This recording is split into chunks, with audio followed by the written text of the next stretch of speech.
Every soul is a candle.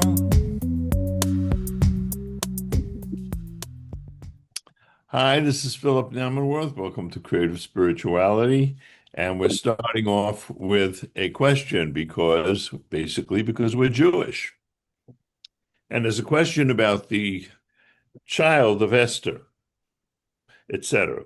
So I'm reading here from the Judaica Codex covering 5,764 years. Let me see who puts it out. It's okay. The prophets Haggai and Zechariah prophesied and conveyed the message of the prophecy to Zerubbabel and Yehoshua that they should not be concerned with previous obstructions to rebuilding the Beis Hamikdash, because there's a discussion about rebuilding the Second Temple. They then involved themselves in the independent resumption of construction. On the 24th of Elul, preparations had begun, and on the 24th of Kislev, building resumed. Later, in 3408, Darius II, Daryavesh II, the son of Esther and Achashverosh, who succeeded his father in 3406, formally allowed the building of the second Beis Hamikdash to continue. This was 70 years after the destruction of the first. So he was called Daryavesh. Okay, that's just if you find other sources. Okay, does that help with the question? Are we had at least leading in the right direction?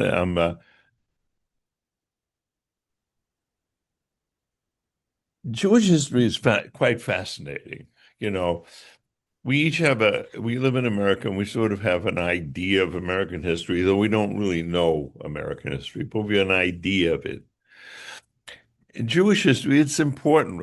You know, we changed this year, we decided that we're going to do a little more pshat, which really means just what are we really talking about but approaching the deep meaning of things through the actual facts.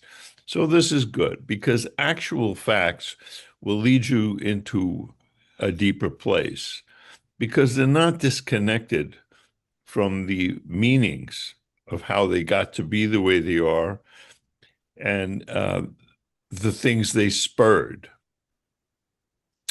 Some of us think that thought is broader than speech in many ways because it's so hard to write. You know, you write something down, it's not the whole thought, right? You write down as much as you can, right? But Hasidus and the Rebbe Rashab teaches a very interesting thing. When you have a thought about something based in some sort of truth and you say it, it doesn't stay in the narrowness of the way you said it. People will notice that it has a broader context than you even thought. Lindy will say, "Oh, you know what? You could compare that to this." You know, assuming that we're all in the right thing. And this one will say, and so it broadens the concept because you said it. In your thought, that never would have come up. Also, it deepens it. You may think that you're answering one question because your thought tells her, well, here's what's related to that, and it's correct. But the way that the receiver gives to the giver, and the way we've often said that the Zohar says that the light flows both ways, is that the receiver pulls down what you're saying into a level that you're not at because they're in a different place. So take someone who's not so familiar with Judaism at all, and you say something that answers some sort of question, but that person in their life, which you're not part of, and which they're struggling with something maybe you're not struggling with, can find an application. So you see that this actual speaking has a broader context sometimes, often, than thought, because we think, oh, that person's on such a high level. You know, you must imagine what's in that person's head. Of course, this does not do away with the fact that in order to convey thought, you have to kind of trim it or constrain it somewhat so that the listeners can have an ability to absorb it. This does not mean necessarily that you're smarter than them. It just means that their context may be different. So sometimes you're talking to a friend who's in a certain profession and you use a metaphor that has to do with someone in that profession. It gives them a chance to grab on to what you're saying so that you can communicate better, and then they can work their way back up to how you're thinking about it on a broader scheme. And this answers the question of, you're sitting in a Torah class, you maybe haven't heard so much, and we're talking deep concepts, and all of a sudden you're thinking of things you never thought of. You never studied this before, but it's part of you. It says in Nida in the Talmud that when a baby is born, they know the whole Torah, and that there's an angel inside who teaches the baby Torah. But we know from a sonogram, we have proof that there's nobody in there. What it means is that you're born with that sense of things and truth and reality. And as Lindy was just making a thing on her lip, when the baby is born, it cries because it forgets it, and an angel taps it on its clef and leaves that little mark there. But this is why, no matter who you are, or what you think, how far away you think you are, or what you don't think you don't know, when you hear the truth of the Torah, you can relate on your level. And it may be a level that no one ever related it to it on. So it's not like Judaism doesn't only think that the person who is speaking is the teacher, he's radiating things, but there's a statement in the Talmud that says, I've learned a lot from my teachers. I've learned more from my colleagues, meaning from the arguments that we have, but I've learned the most from my students. What does that mean? You're a professional musician, an artist, whatever, or something, blah, and you're trying to give someone a lesson, but that person is on such a different place that, you're prepared to answer a lot of things, and they ask you something that you completely don't know the answer to. It's not because that they're in a different place. They're trying to pull that information down to their level to understand it. And what that does is make you go back and quietly look for a way of expanding your own knowledge. So there's not just, oh, I'm studying with my teacher. We're all studying together because each person has something to contribute that no one else would contribute. I used to ask Rabbi Jacobson in jest, how do we dress for the resurrection? It was a joke, so to speak. Over the years, I learned there was an answer in Torah and good deeds. But, from my point of view, the guy I'm worried about what to wear. So, and this is why it's important to really understand when a child talks to you or when a friend talks to you. As you've noticed, a lot of times in this class, we talk about talking and listening. And I repeat the definition that I've learned, that listening is giving someone their sacred space. You don't suffer by listening to someone unless they're really damaging. You know what I mean? Most of us are not going to damage each other or friends, but it may be way off from where we think. And we just have to, as a listener, you just want to try to understand that you understand the person. It says in the arguments with Hillel and Shammai, there were two famous sages who studied with the same teachers and developed opposite viewpoints. Now, opposite viewpoints doesn't just mean I think this and you think that. It means from the source of how I conceive of life, this question gets answered one way, and this question gets answered in another way. So Hillel, whose root was in the root, the sphere of Chesed, we've talked about the seven sphirot of the way the universe is connected above. And Hillel was connected a little more in Gevura, so he approached it from putting limitations on things so that you could narrow them down. And Hillel came from a different approach. And it says in all of their arguments, except for three in the whole Torah, everything went by Hillel. Later, when they died, there were much more disagreements between their students. But it says that when Hillel would speak, he would speak first, and he would do this. He would say, "My colleague, my wonderful colleague says this."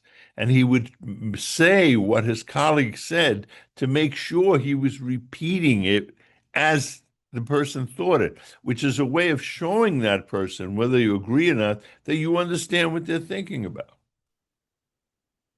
Aside from the many different experiments that are done where people in groups turn to each other and tell each other something, and then people are asked to repeat it back, and they're always wrong. They've put something of themselves in it. They've changed it.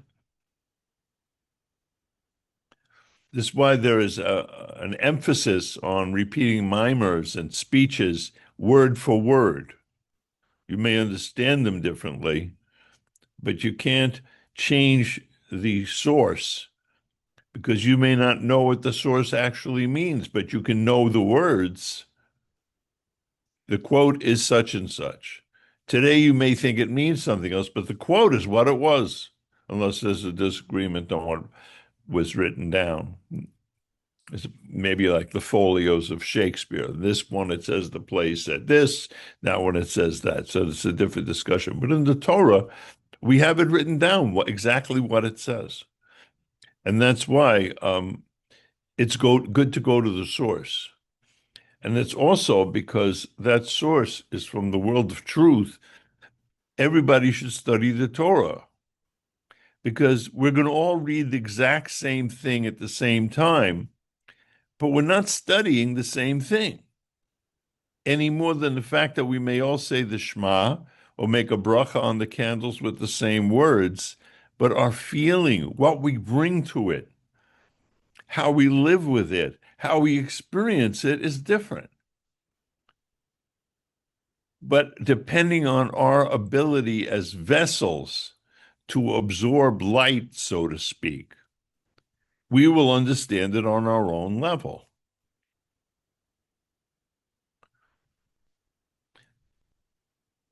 So, I don't know, we all started this with a question about Esther's offspring and the rebuilding of the temple. The fact that the temple did get rebuilt, and we're waiting for the third temple, which we will be rebuilt when Mashiach comes. And when Mashiach comes, our ability to listen will be much higher because the study of Torah is a study that sharpens you in your life with your job, with your sicknesses, with your joys, with your wealth, with your struggles, because the source of it is beyond this world. But the only way we can understand any of it is that there's something called the Kodem Shalom, something that precedes the world, which is higher than this world, which is what we call godliness, needs an interface, something that at least will make it so that we can absorb something to know something about it. In a broad fashion, I've used the metaphor of a step-down transformer. If you go to the source of power in a dam where all that and energy and electricity is being generated, you can't just plug your lamp in. It's going to blow the thing out and you too, and don't stand in the water. But a step-down transformer is where the electricity is safely harvested and harnessed in direct lines into when you how you can experience it. So if you think of yourself as a cosmic appliance, so to speak, and that energy of the soul is keeping you alive, the more you understand, the greater amount of voltage you can take. That greater amount lets you understand things in a broader way.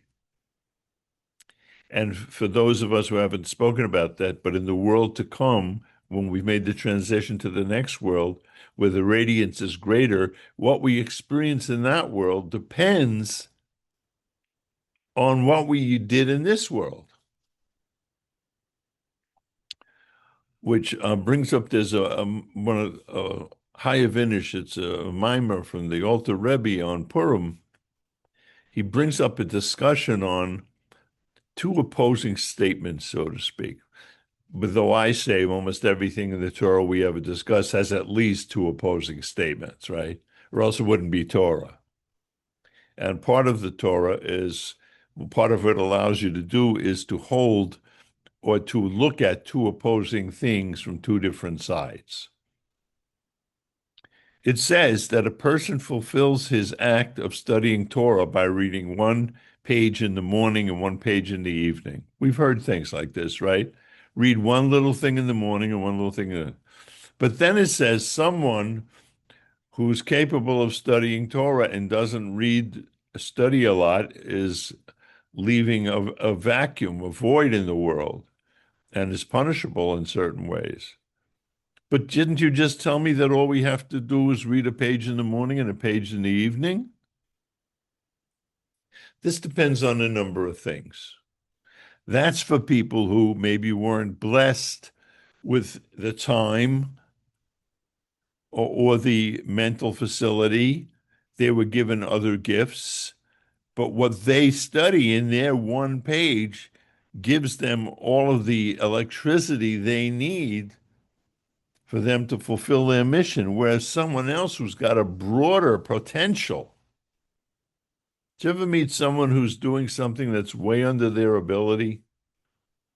You look at someone who's a major actor and they only can get these small parts. And you go, why is this person never starred in everything? You know what I mean? You see that in your friends. You know, you're so smart. You don't write anything down. You always give the best answers, and yet you keep yourself. It has to do with having the courage and the wisdom and the understanding that one must fulfill their potential because they were given more understanding in a certain area of life. What happens with it is not up to you. How we make the keys to making a living are not, so to speak, given at birth. Though there are many techniques and things that work in the material world. But to use this metaphor more, it's like saying, okay, I'm just starting with Torah. This is about all I can handle today. I don't know if you've ever had that experience. I used to have it. And you still get it sometimes. Okay, at that time, I have to take the break. But for someone who says, nah, I'm going to the ball game. I did my 15 minutes and I'm going. Did my 15 minutes and I'm going. You're not fulfilling your potential. So when you reach your fullest potential when Mashiach comes and you enter the world to come, the radiance, you're cut off because of your own behavior cuts you off from receiving more. It's like having a job and not catching up on the latest events. You're missing out on a lot of stuff and someone's going to get promoted before you. We're talking about each one at our own level. So one thinks that we're reading just a story about a golden calf or a story about Moses talking to Hashem on the mountain about instructions for building something. or the sea splitting, but all of these things vibrate and emanate into our lives to our basic understanding of ourselves, each other, and our relationship to Hashem. The Torah is the basis of our relationship to Hashem. And since it is, it helps us realign our relationship with each other and ourselves. There are many people who grew up with, and there's a lot of people today who've talked themselves into things like, I'm not worth anything. I'm not good. I'm not a good person, blah, blah, blah, blah. One of these lies that we tell ourselves. But the Torah says you matter and God made you, and you're a strange note in the cosmic symphony, and you should learn to play that note. Yes, you have challenges. And why you swallowed this stuff from the culture is just leading into a negative place that's going to limit you. That's why we say Mitzrayim is the word for Egypt, which means limitations. Very often, especially for the founders in the 1960s of cognitive therapy, realized that you didn't have to spend your whole life talking about your past. In some cases, it might be valuable, but in the present, our own attitudes were causing us a lot of misery or a lot of joy.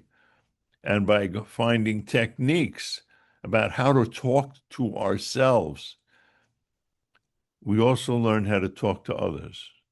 By learning how to listen to others, we can sometimes learn how to listen to ourselves. Sometimes you feel, I might have a song called The Vicissitudes. One day you wake up feeling good, one day you wake up feeling bad. Nothing happened. You're just the way it is. That's what feelings are. It's true that you feel that way, but the feelings may be totally out of whack with reality. You bang into someone in the street. The truth is, yes, I hurt my arm. I banged into the guy. Your feelings may tell you, did you see what that guy did to me on purpose? So we are obligated to talk to ourselves about our feelings. Should we let our feelings tell us how to operate in the universe? Feelings are very valuable, but the intellect has to be the guide.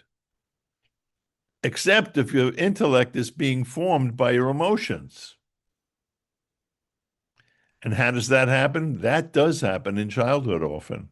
If you grow up in a very loving house, you meet people who feel like there's not a problem in the world or whatever, or that no matter what happens, because their mother was always, bless them all, was always had a different life and was a lot more worried about everything. You carry things with you. At some point, well, you can call it a therapist or a rabbi or a rebbitzin or whatever. You want to talk to someone, say, I wonder why I feel that way when this and that happens. Why should I let my feelings come up and decide what I'm going to do? And this is where it comes into place where we always talk about what candle are you? What emotional set comes to mind first? By deciding and understanding who you are, it doesn't mean you have to act like that type of person all the time. It just means when you're not thinking about it, your basic daily consciousness is going to go to that particular place. But it may not be the one that's required by reality. Sometimes you get angry when certain things happen, but you're talking to someone who doesn't need anger and it'll make it worse. Maybe you should just we always say the space in the letter Hey. Letter Hey has a line above, thought, a line on the right, speech, but the action has a space. You can't always do it. There's, when things come immediately, someone attacks you in the street, God forbid, you don't got time to think it over. You got to swing or whatever, run away. But most of the times we have an initial reaction. There's a wonderful Chassid rabbi named Yitzhak. Oh boy, there goes the mind. He's a wonderful. It'll come to me later, and he says he's deals with medical things, also on psychological things. He says When you're advising someone or helping them out, don't say the first thing that comes into your mind. Unless you're one of those people where you're aware that sometimes things do come to your mind right away. You don't throw it out, but you can take a second and then think it over and just say, let me think about it now, because that was your first response. In other words, as the candle of such and such, of Netzach, who always wants to go forward no matter what's going on, that's how I face everything. However, it may be a brick wall telling me this time you have to go around, even though I feel like I got to go through it. You say, oh, I know that my normal response is this. How do I adjust that to the reality?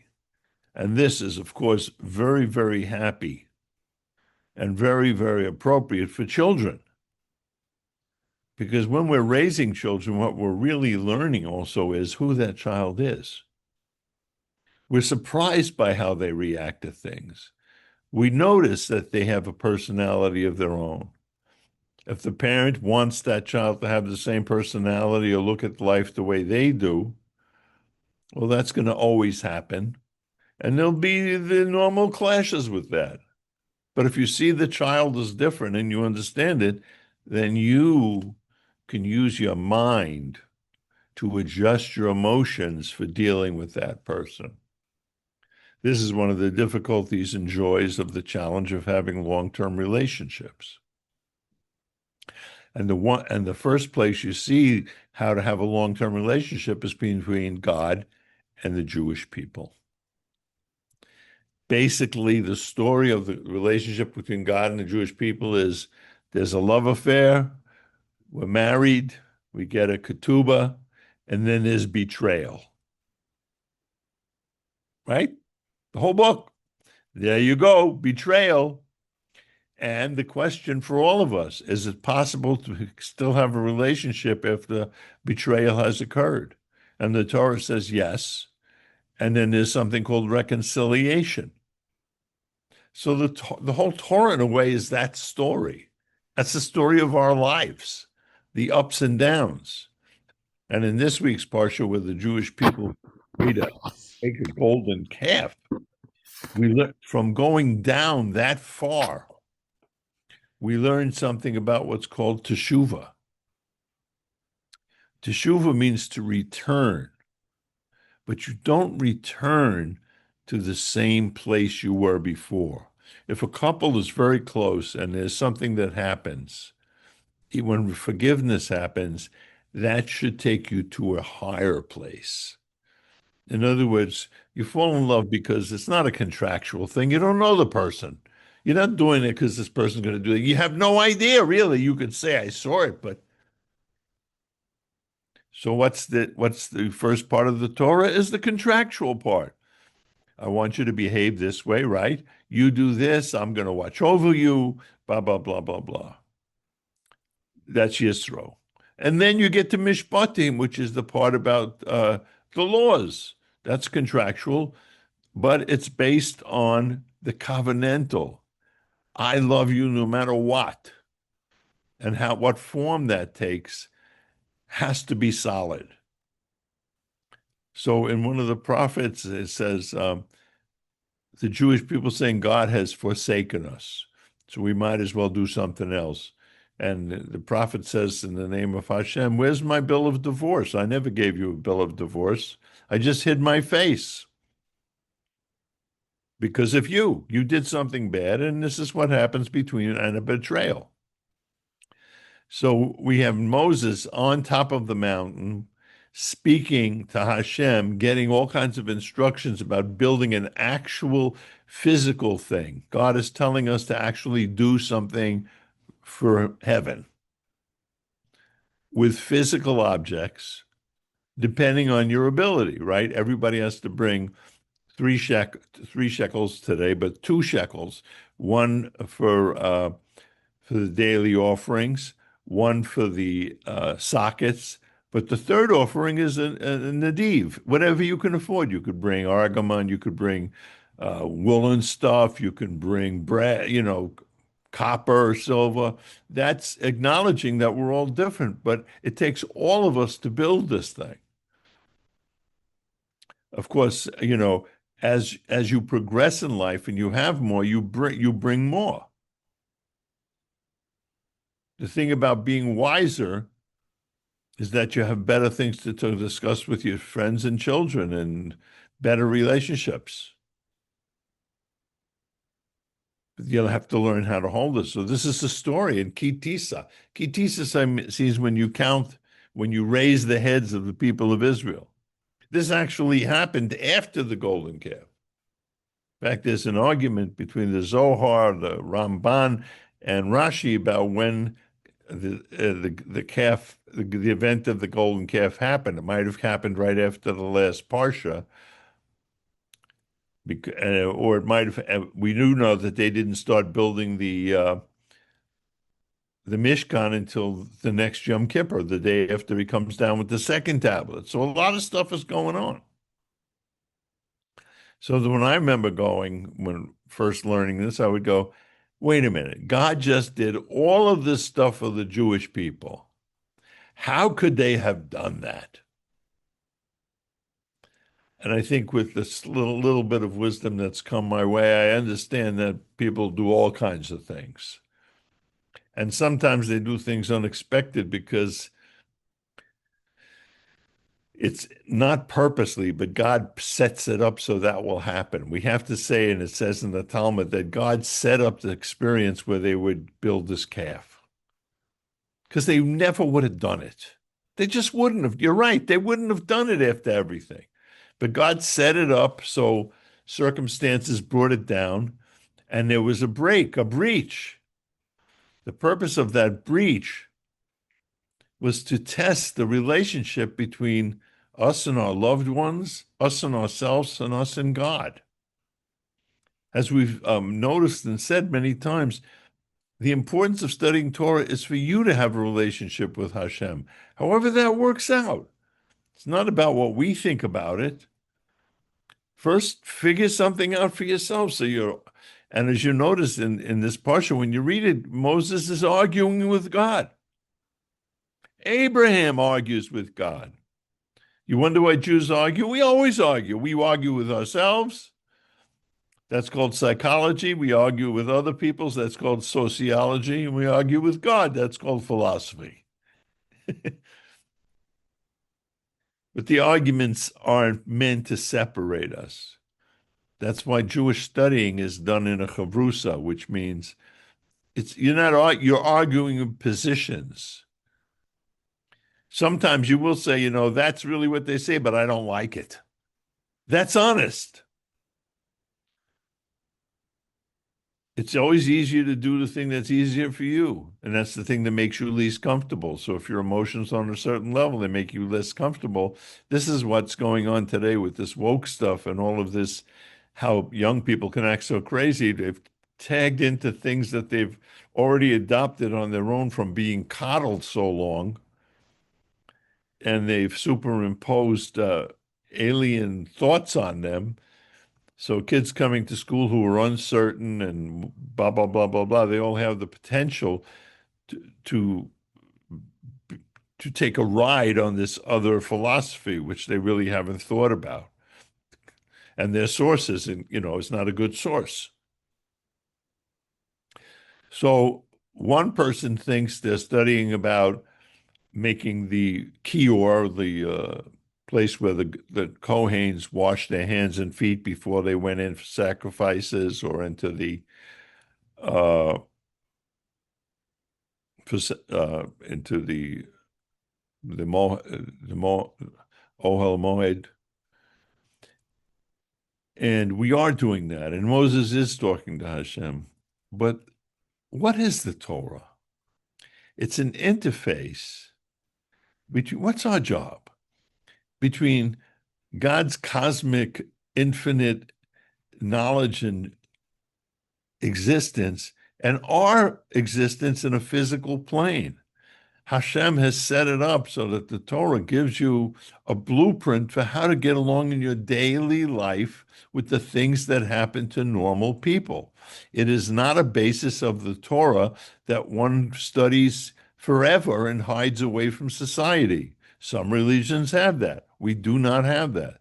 There are certain individuals from time to time who are more like that, but still most of them get married, have children, and all the stuff that brings along. They have some sort of job.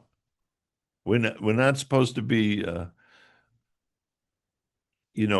flying off and just going and studying all day, but we do in the morning. We get up, we say certain prayers, we're in our bubble. Then what's the rest of the day? Make a living, help others, do something. That's what your life is about. However, bring into everything you do the spirituality that you are composed of. Take the electricity that keeps you running, which is the thing that is in your soul, and bring that to every event. That's called actualizing divine consciousness. Many of us have a consciousness of things, but we don't fulfill it. It's like someone who understands a lot of very intricate things, but never puts it in their life. Understands the Torah completely, doesn't eat kosher, doesn't keep Shabbos, doesn't make a blessing, doesn't give charity, but he understands every halacha in the book. Each one of us on our own level understands more than we can do, because understanding moves faster than the heart in making us move. I want to stop smoking. You understand in that moment that it is absolutely wrong for you. How many people can stop the next day? No, you go to this class, smoke stoppers or whatever it is. Oh, I hit something that says share screen accidentally. I hit the something. Does the screen look the same to everybody? Okay. You're fine. So we understand it on our level. But at our level, we say, okay, this is what I've studied. How do I make it part of me? I'm not ready to grow payas, and do this and do that, but there must be something that you can do. Unless you're in prison. If you're in prison, then the first thing you want to do is get out of prison. Part of that is studying Torah.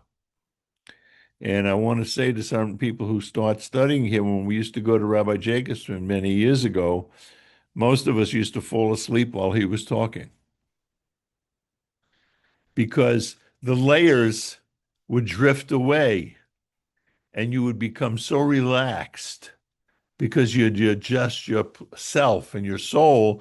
You'd feel so relaxed. It's like getting out of the city for a vacation. I'd go to visit people and they'd say, why is he always sleeping? Because it's so tense in the city. So the idea of Judaism is to remove those layers so you can see who you really are. A soul in a body who's been sent here to do something nobody else in the whole world can do. Not only that, but even though when you've made a certain amount of commitment, you are going to make mistakes here and there. The idea is not to be perfect, but to correct as quickly as possible. Right? A person doesn't get lost. What famous Rabbi said, a person doesn't get lost in the forest unless they step off the path first.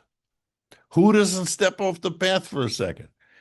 Judaism says you're off the path, get back on. That's what you have friends for. They're saying, I think you're doing the wrong thing here.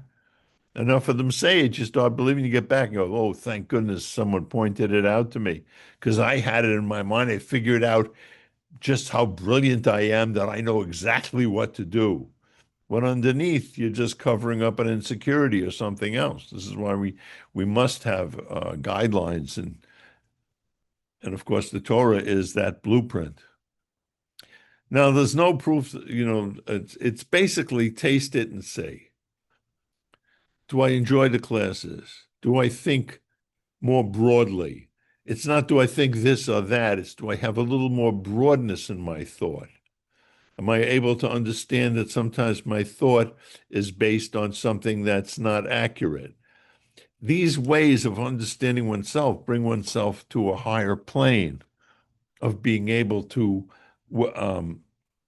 be more comfortable with more information and with people who are different, and to understand it's not just that person disagrees with you, because nobody one person likes this, one person like that. That's why we get a bipolar political situation.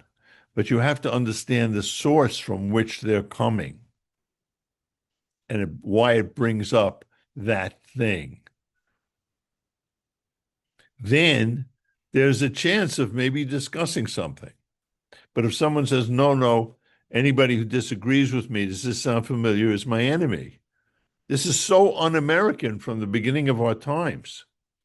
When Adams ran against Jefferson and he beat Jefferson for the second president, they felt it was arrogance to publish themselves, look for votes. It was arrogance. People know, here's the issues. We're all in this together. Let's do it. See what the best way, who's the best person for the job. You go to a film set. This one's the director, this one's the actor, this one's the set designer, this one's the lighting, but you try to get the best person for that job. Now, if you think you're the best person for another job, you can spend your own money doing that and see if it works.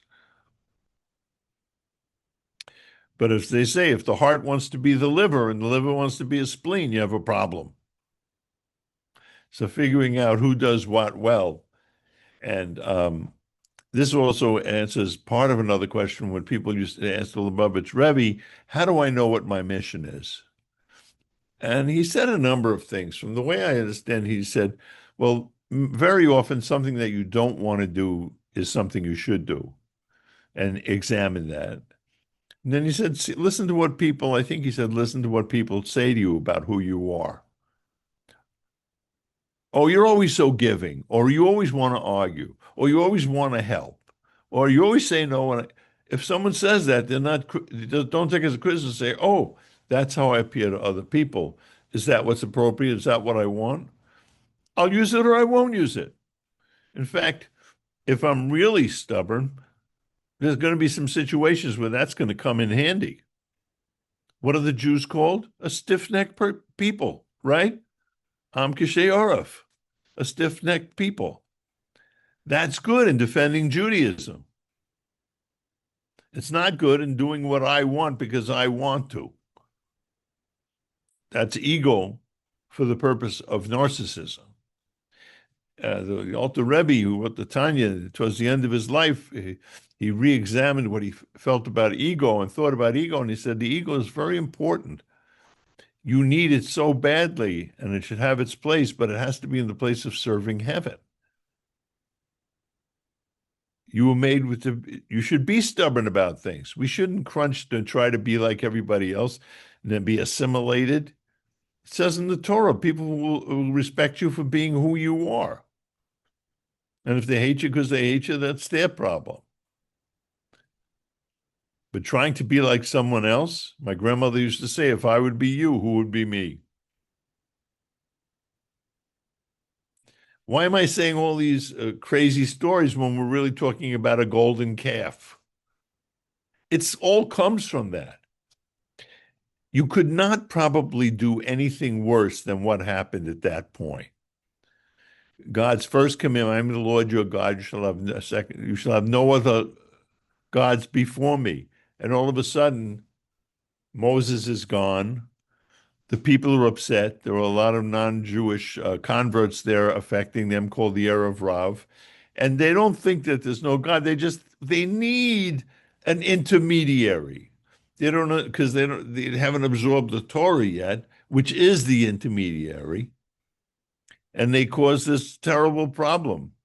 And they commit the three worst crimes of Judaism: idolatry, adultery, because the Jewish people are considered married to God, and murder. They kill Hur, Miriam's son, isn't it? His son, yeah. She marries Kalev, and then it's either her son or her grandson.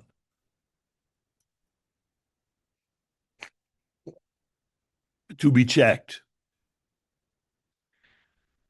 The three worst things that you're not allowed to do under any situations. It says in the Torah that if someone puts a gun in your head and says, eat the ham sandwich, you eat the ham sandwich, unless there's certain circumstances. You don't have to die for everything. On the worse the circumstances, the more strict we have to be. But these are the worst. Why did it have to happen just like that?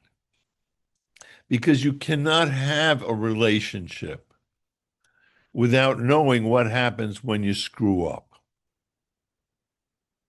Hashem was saying, in your life, you're going to come to a place where you're going to feel so far from me, from heaven, from your soul, that you're going to think you cannot come back. And you're not going to, and you're going to look and you say, I have no tools to come back. But Moses won't take this. God says to Moses, I'm going to destroy the Jewish people, right?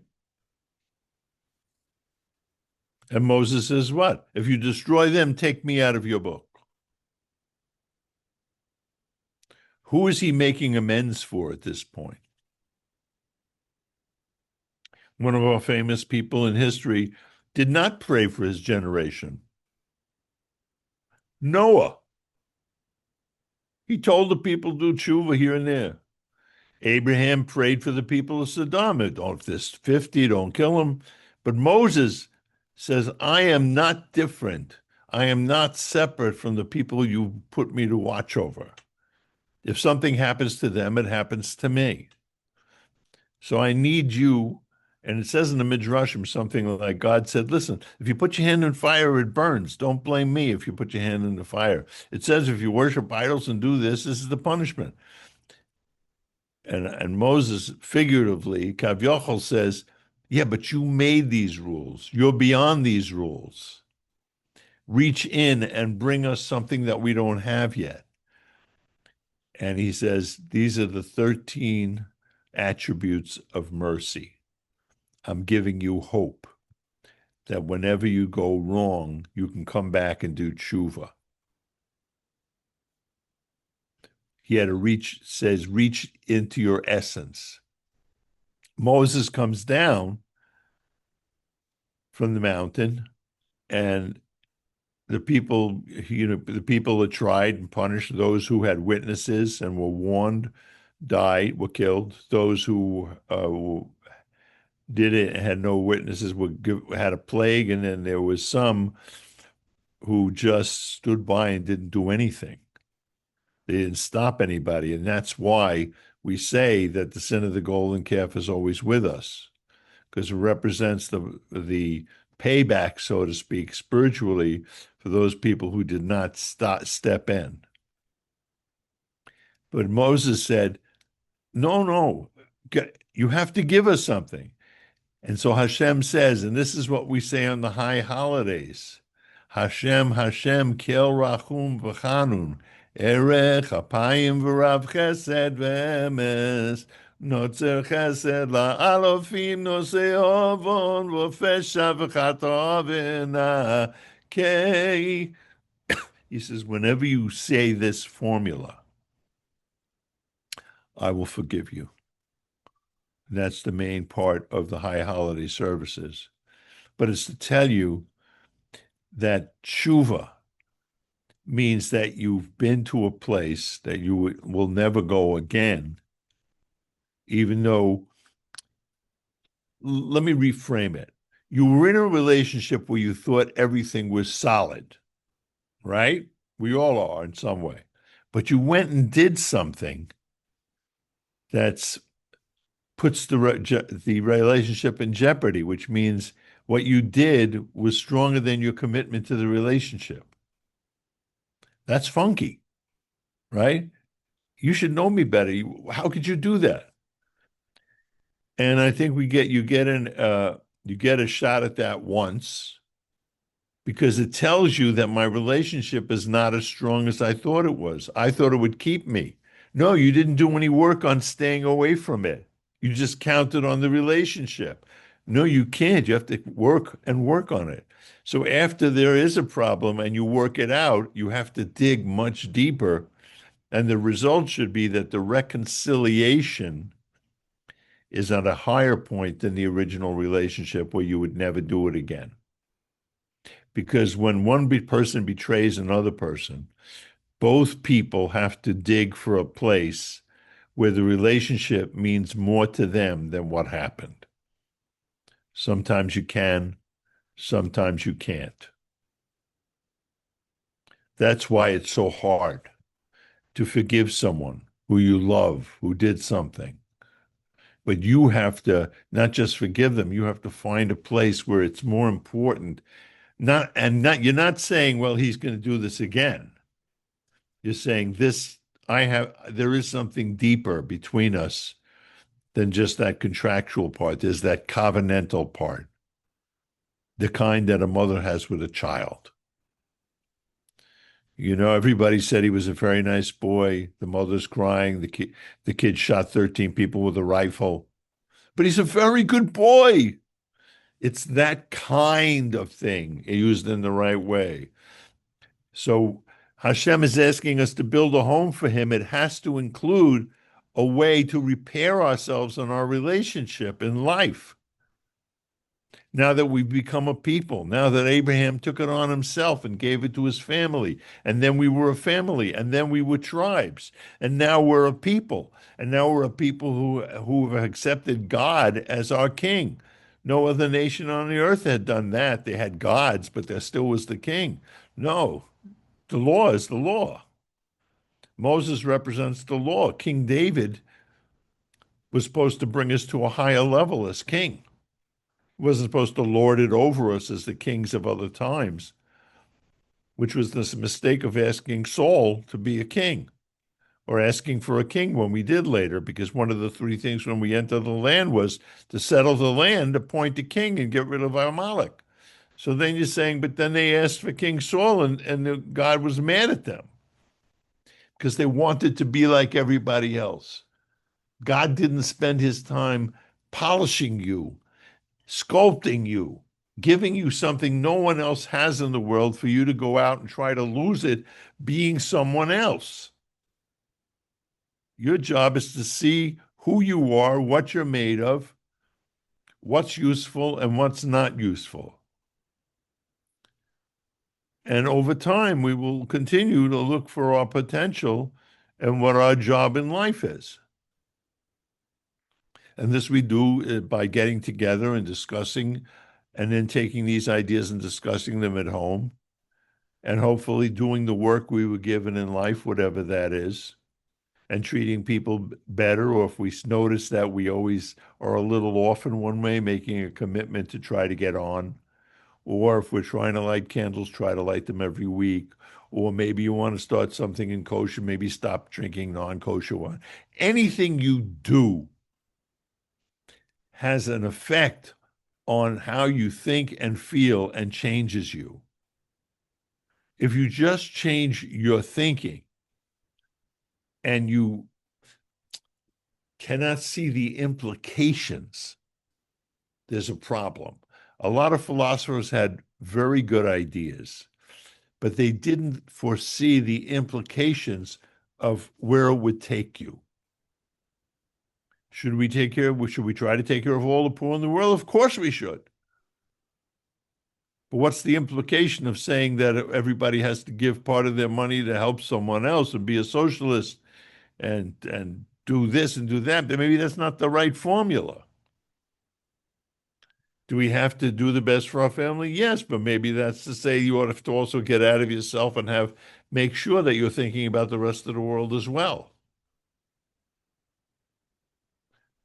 Because you're a special note. They tell the story of Moses playing for Salieri, who did not like him because he was such a genius at 7 years old and whatever. His sister as well. And after he played for him, he said, Mozart, a wonderful piece, but so many notes. And Mozart supposedly said to him, yes, but not one more than necessary. Every person in this class, in this world, is a necessary part of God's creation, because it says right in the middle, in the beginning, that God created, Bara Asam, he created them, but B'Tselem Elokim. Every person, Jew and non-Jew, is created in the image of God with a purpose in this world. This is the Jewish attitude.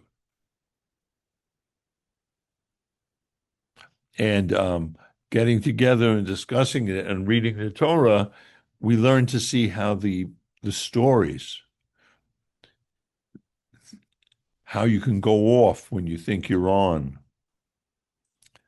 So that's Parshas Ki Tisa, and it ends with Moses getting the second tablets. And it says in the Medrash that Moses decried losing the first tablets because they were so holy. And it says Hashem said, Kav Yochel, the first tablets only had the Ten Commandments, only had the Torah.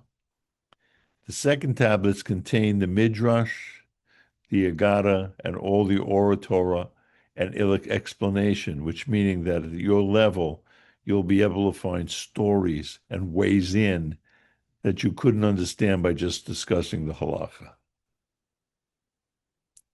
The oral Torah is said. That's why the fifth book of the Torah, the Deuteronomy, Devarim, is sort of like the giving over of that knowledge in the oral Torah to everybody.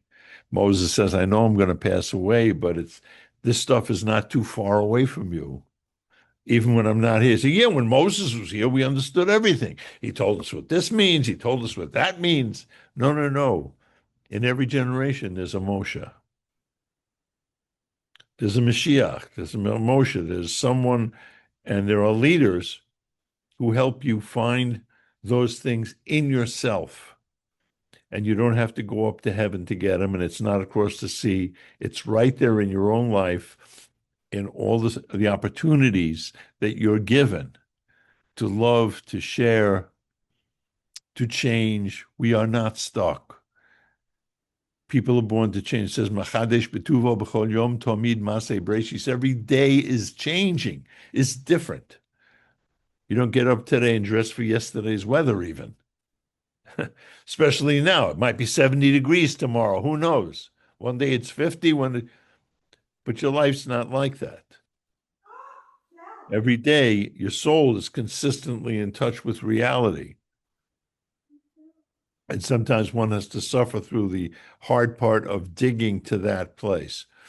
So I hope that everyone will be blessed with understanding that through tshuva, which means hi Sasha, repairing what's broken.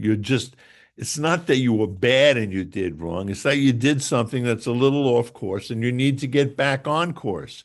But the object is not just to get back to where you were before.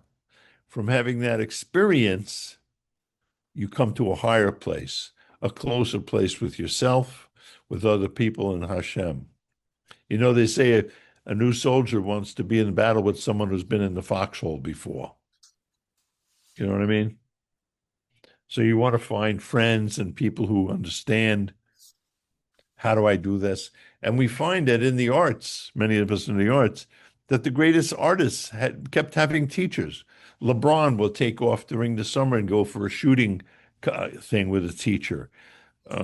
Some of our famous photographers would study with this one or that one. Always, because there's always more to climb, more to do. And each one of us has, if a person is confused about direction and stuff, please call and we'll all talk together, and because we're here to help each other. So may God bless us.